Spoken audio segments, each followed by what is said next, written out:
Moonrise Kingdom is an all-time great film.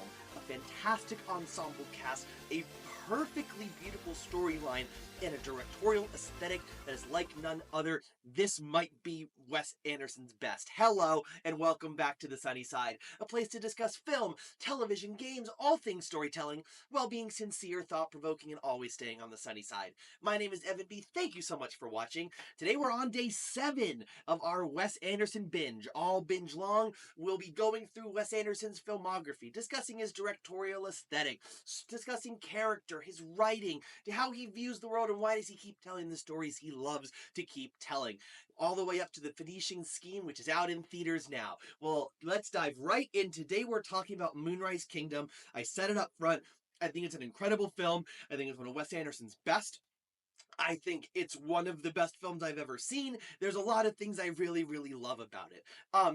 And I do, one of the biggest conversation topics about this is the love story between the two children. They're the two 12-year-olds have this really beautiful sort of coming of age adolescent story that the whole film revolves around. And I personally stand on the side of I think it's done very artfully. I think it's done with a lot of love and care and understanding for real life. And I think the film does a really good job with that. I think Wes Anderson has shown that he can handle these sort of delicate situations with a way that feels genuine. Like, real life isn't always, exactly by the book, but it still can be lovely and beautiful. Now, that being said, everything else around it is what makes this film so great. The huge cast of characters. He's working with more different people, getting to see Edward Norton and Tilda Swinton and Frances McDormand, Bob Balaban.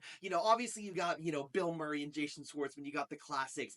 All of the, the ensemble that Wes Anderson begins to create. You have a world that feels completely his. I mean, every single little moment, little areas that he sets up, these, different sequences, from the camps to the homes to the theater itself, bringing back what I loved in Rushmore, having these elaborate theatrical sets, right?